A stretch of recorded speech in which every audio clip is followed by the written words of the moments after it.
What's up, everybody? It's your boy Montez. Y'all already know what the time it is. Another Mind of Montez Debate Me. Where I talk about the hot sports topics, do my college football predictions, and just talk about sports. So let's get it.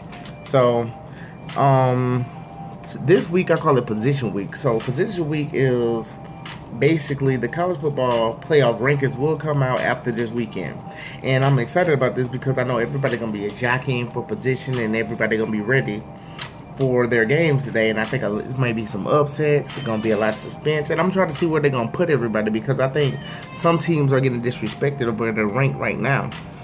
And so I got a good show for y'all today, and I hope y'all excited about it. And I got my top 5 games, and I will tell you why the reason why some of these teams will win and some of these teams will lose. So let's get straight into it. Um, let's talk about my top 4 teams. So I'm excited about this weekend because my top 4 teams I had at the beginning of the season. If you watched the very first video of my college football preseason prediction, I had my top 14 was Alabama, Oklahoma, Penn State, and USC. So I know that USC is maybe out of it now. And that's with all these unforeseen injuries that they have. But I really like them, but I know they're not going to make the playoffs this year. But if you also looked at my first video, I also told y'all about Georgia. I told y'all Georgia will be that sleeper team, and I actually said that if it don't work out with my first 14, I think Georgia will be the 4th team in that will make it the first time in playoff history where 2 SEC teams will make the playoff. And I know that a lot of people don't see that happening, but I do. And let me tell you how it's gonna happen. If Georgia wins out, and this is what I said, I think Georgia's one of the most dangerous teams in the nation. If Georgia wins out, play Alabama in the SEC championship, lose very close to Alabama. Let's say they lose by a late touchdown or they lose by 3 points. If they lose very close against Bama in the end, I think when Alabama and Georgia play, they're gonna be ranked number 1 and number 2. I think because the college playoff football rankings will have Georgia at the number 2 team, and I think when they play each other, I think Georgia will be ranked number 2. I think they'll lose a close game to Bama in the SEC championship, and when they lose, I think they drop to number 4.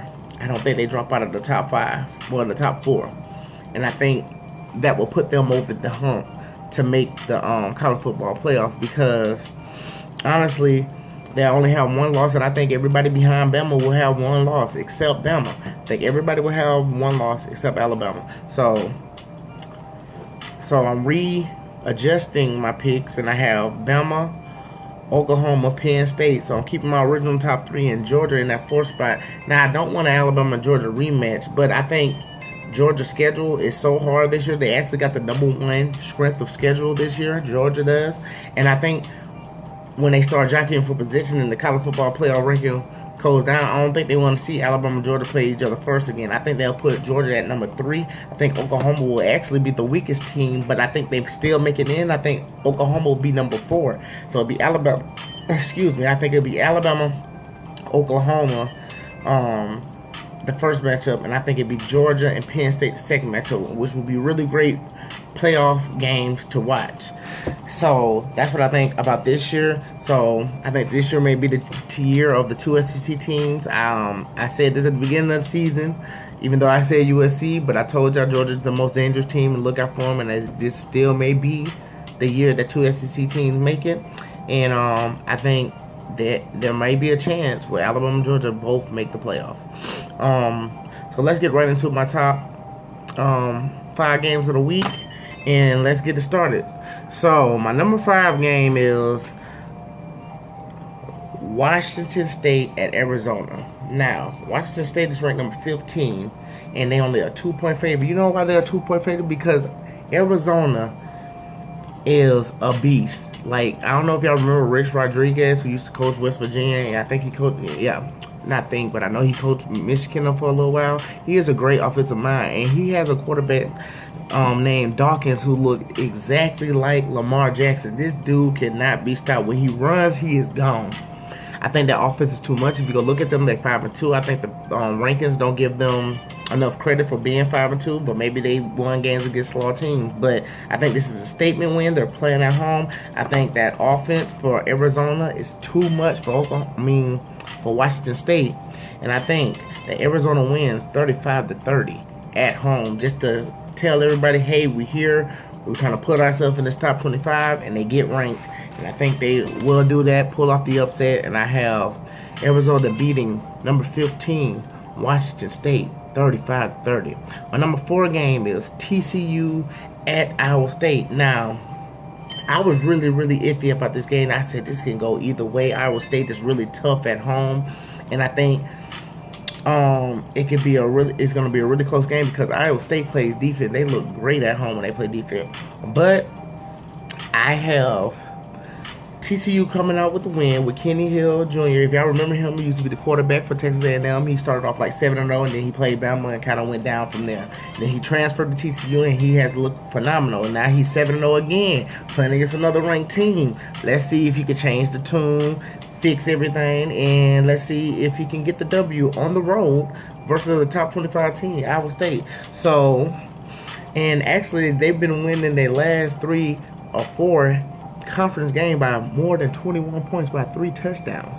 So I got TCU pulling this out very close, 24-20 in the end. So if you go to the bookie or anything like that, I got Iowa State on the plus, but I got TCU winning 24-20. My number 3 game is number 11 Oklahoma State and number 22 West Virginia. Now this game was really close for me too, and I was debating on this one too, and I was just thinking, with the quarterback from used to be from Florida, that plays for West Virginia, will he get the job done like he should have did earlier this season when he played TCU? It was really close, but I meant Virginia Tech. Sorry about that. It was really close, but I got Oklahoma State winning this game. Their quarterback is phenomenal. That offense is really hard to stop. I think it's gonna be a shootout, but like I said, don't be shocked if West Virginia pulled this game out. But I have Oklahoma winning 38-35 with a shootout, high scoring game, 38-35 Oklahoma State. My number 2 game is NC State at Notre Dame. I honestly just gonna tell you this right now. I have no faith in Notre Dame. They look good last week. They beat the brakes off I can't remember who they beat the brakes off of, but they beat the brakes off of them, and I know it was a ranked team. But I love NC State. I've been telling my homeboys, my friends all about NC State and how they look very, very legit. Like they lost some games, or they lost a game, but they've been looking very legit recently, and I've been paying attention to them and how they play other teams. And I think NC State go on the road and pull the upset over Notre Dame with defense at a late touchdown to win the game 28-24. I think it's gonna be close, but I think NC State gonna pull off the upset. And my last game of the week is y'all already know what it is. Game of the week. Penn State at Ohio State. Like, you knew that game I was gonna pick it last, and I knew that it was gonna be a big game. Now, I know a lot of people have Ohio State winning this game. I told everybody this from the beginning. I think every team in my top 4 playoff prediction, if you just listen to me at the beginning of the video, I think every team in my top 4 position will have a loss. Now, Penn State does not have a loss yet, but they are in my top 4. So, honestly, y'all think I'm going with Ohio State. I don't see it for Ohio State. I think Penn State pulled the upset with a 27-20 win. I think Saquon Barkley is really that dude, and he is the Heisman front runner. And I love Penn State defense. My boy Wesley Grant is really, really good. Grant Wesley, and that defense is phenomenal. I don't think I realize how bad they did. Michigan had the number 1 defense in the nation, one of the top 5 defenses in the nation. They were like number 1 in a lot of categories, and they did Michigan dirty. This defense is a good traveling defense for Penn State, and for some reason, Penn State just know how to play Ohio State. They beat them last year. And I know Ohio State is on the revenge factor, and I know Ohio State been looking good. But I have Penn State with a 27-20 win with a late touchdown and their defense win this game. I do not believe in Ohio State quarterback. I don't really think he's that great. I do believe in Penn State. I do believe in Franklin. And I think Penn State pulls off the upset with a 27-20 win. So those are my top 5 games of the week. Hope y'all all enjoyed the video. Actually, I got one quick note that I forgot to say. One team that I think should be ranked in the top 5, that Ohio State and I think another current team that's ranked in front of them, that's undefeated, that should be ranked number 5 to me, or number 6, should be the Miami Dolphins. Look at me. It should be the Miami Hurricanes. They undefeated. Like, I don't care how it looks, even if it's close, even if it was, they should have lost the game. It doesn't matter. They're undefeated. They play in the SEC. If it was Clemson, then I would be ranking them out. They played some teams. They played some teams that was ranked, and they pulled. I even had Miami losing the game a couple of weeks ago, and they pulled that out. So give Miami their respect. Put them in a position that they deserve. Mark Rich got the boys looking good down there, and put them in the top 5, man. They deserve to be in the top 5 or at least the top 6. They ranked number 8. That's disrespectful. But like I said, I hope everybody enjoyed the video. I love making these every week. I just want to say thank you to everybody who have been showing me support and who have been watching. And y'all already know what it is. Roll Tide and have a blessed day. Bye.